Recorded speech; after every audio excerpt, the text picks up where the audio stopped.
Assalamualaikum warahmatullahi wabarakatuh. Hello everyone, welcome back to my video. In this video, I will continue the material for critical discourse analysis in language education from the perspective of Ruth Wodak. Yeah, let me share the material. Okay. Okay, but first thing first, before we talk about this topic, yeah. Rothbard's discourse historical approach, DHA. As usual, I will give a brief opening. Ya, starting from the vision of Universitas Selatan Samashiro menjadi universitas yang unggul berdasarkan global, berjiwa entrepreneurship berlandaskan akhlakul karimah, and the vision of Faculty of Teacher Training and Education menjadi fakultas guru dan ilmu pendidikan yang unggul pada penyiapan bahan ajar berbasis digital dan edupreneur yang dapat berdasarkan global dijiwai akhlakul karimah. And the last, the vision of our English Education Study Program menjadi program studi pendidikan bahasa Inggris yang unggul pada penyiapan bahan ajar berbasis digital dengan pendekatan kearifan lokal serta edupreneur yang memiliki daya saing global dijiwai akhlakul karimah. And one Quran Surah Al-Alaq, verse 1 to 5. Read in the name of your Lord who created man from a clinging substance. Read, and your Lord is the most generous, who taught by the pen to man that which he know not. This was the first revelation received by Prophet Muhammad, peace be upon him. The command read or Iqra emphasize that seeking knowledge is a fundamental act of worship and human development. The verses highlight three important principles. The first one is knowledge begin with inquiry. It means that humans are encouraged to read, observe, question, and understand the world around them. And then the second one, language and writing are powerful tools. The phrase "who taught by the pen" emphasized the importance of literacy, communication, and the transmission of knowledge through text. And the third one, learning is a continuous process. The first reminds us that human beings are born without knowledge and continuously learn through reflection, education, and critical engagement with information. Then, the first command revealed in Islam was not believe or worship, but read. This is the first, yeah. Islam asks all to read first, yeah. Highlighting the central role of knowledge, literacy, and critical understanding in human development. Yeah. So the connection of the CDA in language education about this Quran Surah Al-Alaq verse 1 to 5 are particularly relevant to critical discourse analysis because CDA enrich learners to read critically rather than passively, examine hidden meanings in text, question assumption and ideologies, develop awareness of how language shapes knowledge and society, use literacy as a tool for empowerment and social justice. Okay. As for the learning objective here, by the end of this session, student will be able to explain the principle of DHA, describe the concept of discourse, historical and context, identify discursive strategies in text, analyze educational texts using DHA, critically examine ideology and power in language education. Okay, and then here we go again, yeah. In the previous video, I already show you this slide, yeah. That's the major CDA approaches. That's the scholar developed the CDA approaches. There are three scholars here.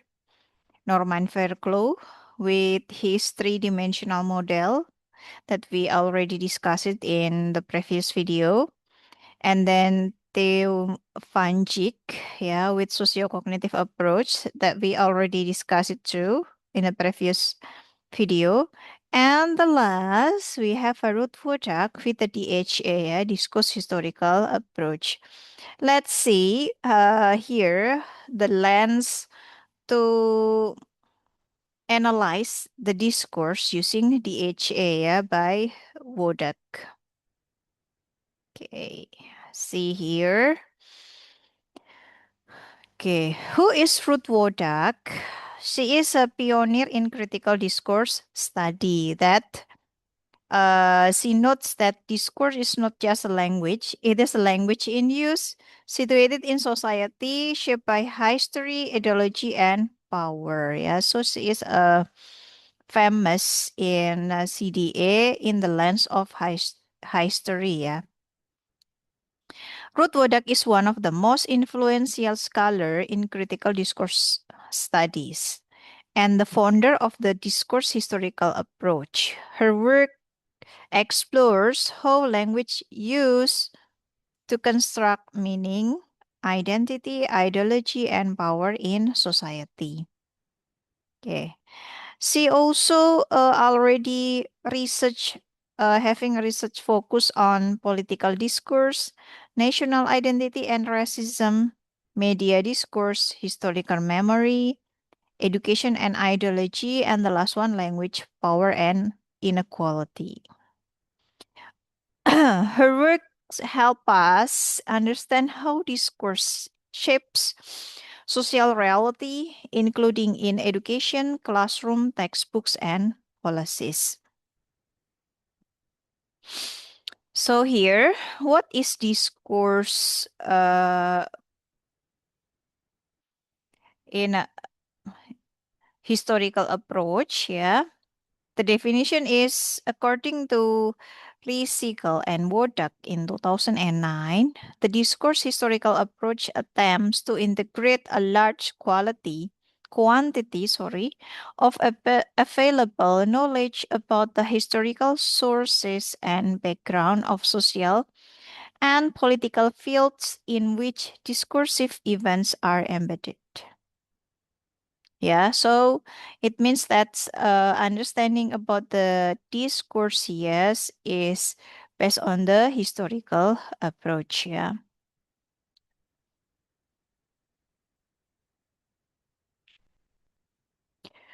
And then, how about the core assumption of DHA? Discourse cannot be separated from history. That's what Wodak said. Yeah. DHA assumes that language discourse is always embedded in a historical, social, political, and cultural context. So if we take a look here, there is a text. Yeah, text is actual words, sentences, and linguistic features used by the society, yeah, as a discourse that we call it in a CDA to send the message, yeah, that we want to share with others. That's why we can analyze in the text level. As for the context, this is the immediate situation, participants, purpose, and setting of the text. Yeah, text without context means nothing. Yeah, so something that really important inside the text is the context. Yeah. That's why the message can be communicated to others. It based on the context. And the plus is history, past events, social changes, and historical condition that influence the text. Of course, everything that we write in the text based on the context is coming from the history. We will never say something or explain something without the history.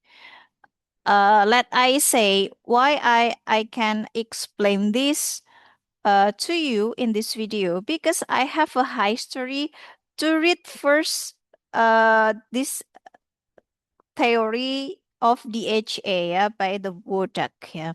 That's why um, as for my record, my history to read some of the books of DHA that helped me to retell again, to share again, yeah, with this spoken language, yeah, in via this video.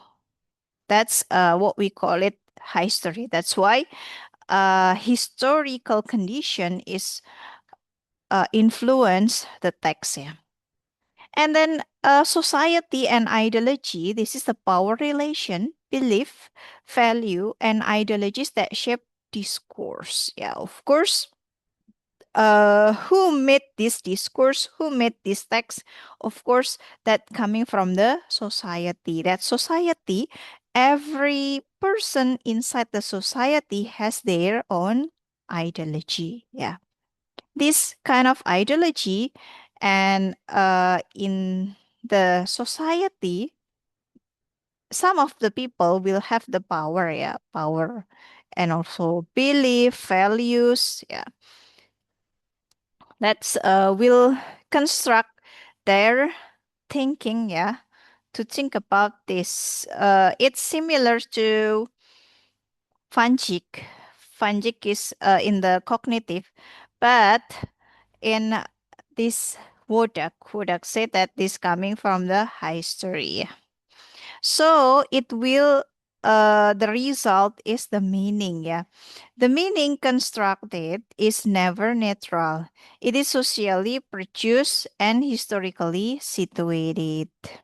That's what the core assumption of the DHA. So we can conclude that to understand a text, we must understand the context and high stories that make the text possible. In DHA, texts are not isolated. They are part of ongoing social, political, and historical processes. Okay. And then why high story matters here? Because discourse changes over time. Yeah, of course. If you take a look on the discourse of kinds of text, yeah, it can be written or spoken in 2000, and you compare this text in 2026, of course, you will find some of the differences, yeah. Not only the physically, yeah, but also um, the the meaning inside of the text is gonna be a different, yeah. Maybe in 2000 you rarely found multimodal text, yeah. But today in 2026, you almost never find a text that's only written text, yeah. But mostly people use multimodal text. That's content of the written text, spoken text, and also accompanied by real video or real picture or something like that. That's more digitally, yeah, digitally text in 2026. So it means that these courses are not fixed. They are dynamic, historically situated based on the uh, when this text is written, yeah. Is it in a 2000 or it is in 2026, yeah. and shaped by social and political changes. This is what Wodak said, yeah. And look at here, we if you see on the square there, yeah, we can compare between the before 2020 to 20 until after COVID-19, yeah. Okay. Before 2020, online learning is just alternative learning. Online learning is viewed as a choice, additional, or innovative option in 2020. But during the COVID-19, from 2020 to 2022, because all of the institution, all of the field in the world banned all people to out of house, yeah. They should stay at home, yeah. So online learning becomes something necessary, yeah. Of course, in 2 years, yeah, from 2020 to 2022, all the students in the world couldn't get their education. Of course not. So the alternative is using online learning. They can still learn from home, yeah. And teachers can still teach from home too. So online learning becomes a requirement for survival in education at that time, yeah. And then after COVID-19 from 2023 till beyond or till today, yeah, online learning is something like a normal practice. We already know and we already engage with the online learning. This is not only become the alternative learning, but some of the institution make this online learning become part of the learning itself. Yeah, we can still um, we can still hold the what is it the real teaching and learning process in the classroom. Yeah, but we can also doing the hybrid. Yeah, for changing the in the real classroom and in the online learning. Okay, so online learning is integrated into the educational system as a normal and accepted practice. Okay, so in here, the same topic can have different meanings in different historical contexts. Okay, because every moment in a 2020 during COVID-19 or after COVID-19, all of them at that time has a historical context. Yeah, that's what Wodak said. Yeah. So meaning changes because context changes. Context changes because of the historical context itself. Yeah. History shapes how we talk, think, and act. That is why the discourse historical approach or DHA understanding history is essential to understanding discourse. To truly understand a text, we must ask what happened before that makes this text possible today. That's the the track of the historical context. Yeah. History is the bridge between words and the world. Yeah. Without history, we only see part of the story. We will never exist today without history. Yeah. That's why a history is very important here.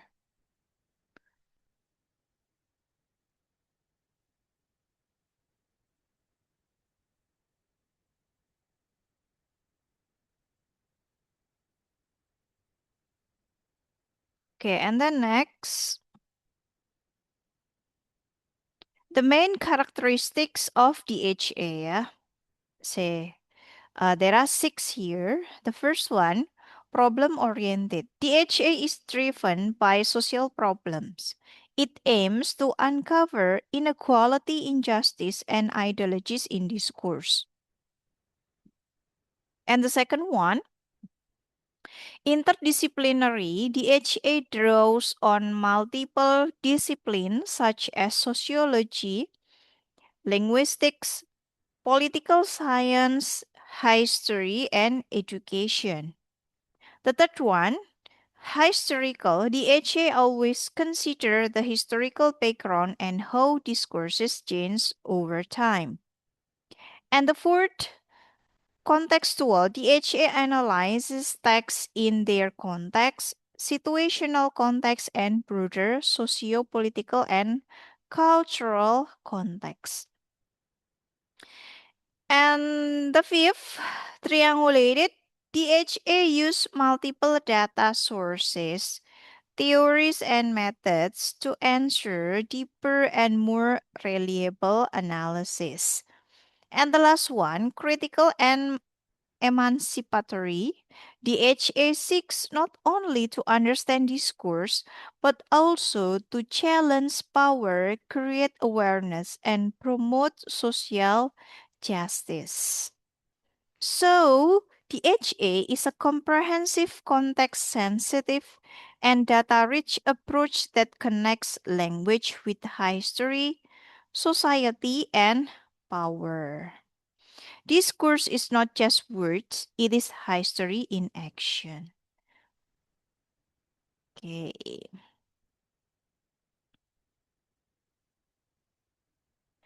And let's see the principle of the triangulation of the DHA.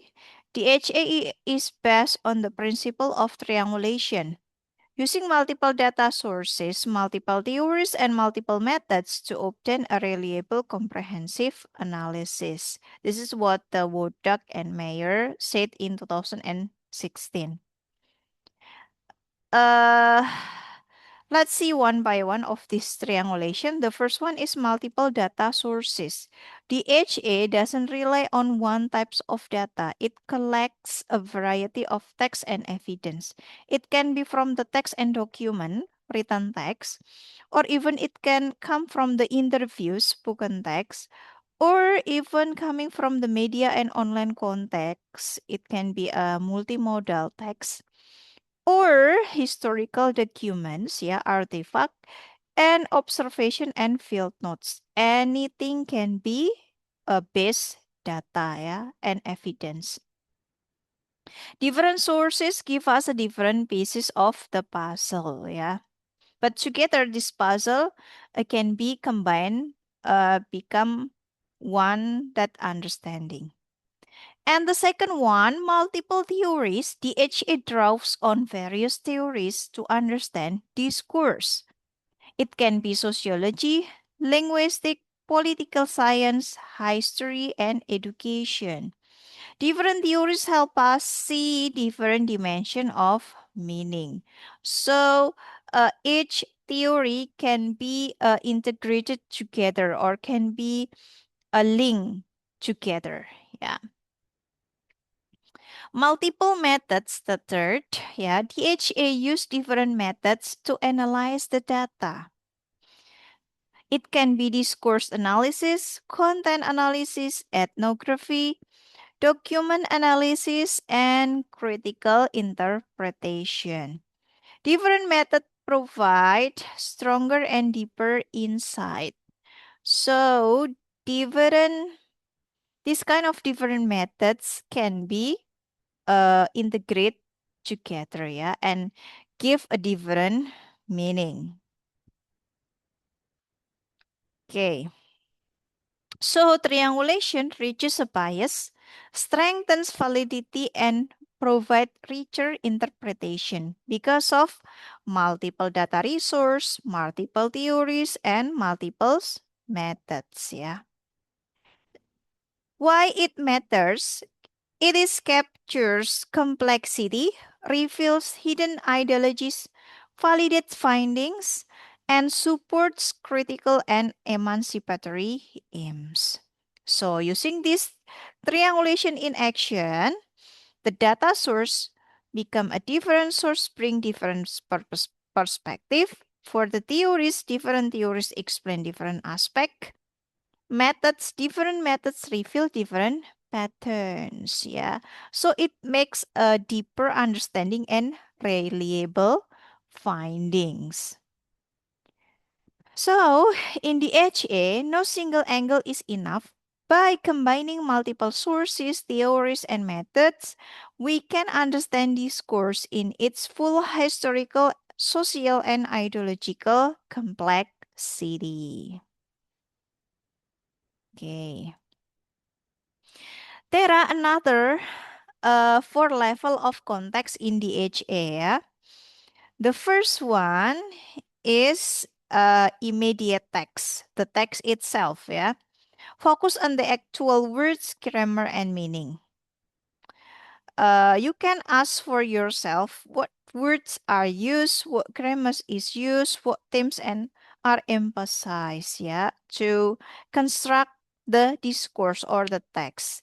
And the second one, there is a intertextual context. This is other text, yeah. How the text connect to other texts and discourses.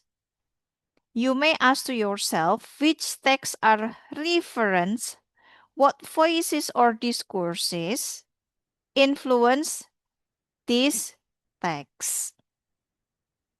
And then there is a situational context, the immediate social situation of the text production. You may also ask yourself that who produced the text, for whom, when, and where, and for what purpose. And the fourth, broader socio-political and historical context. The big picture, the wider historical, cultural, ideological, and political background.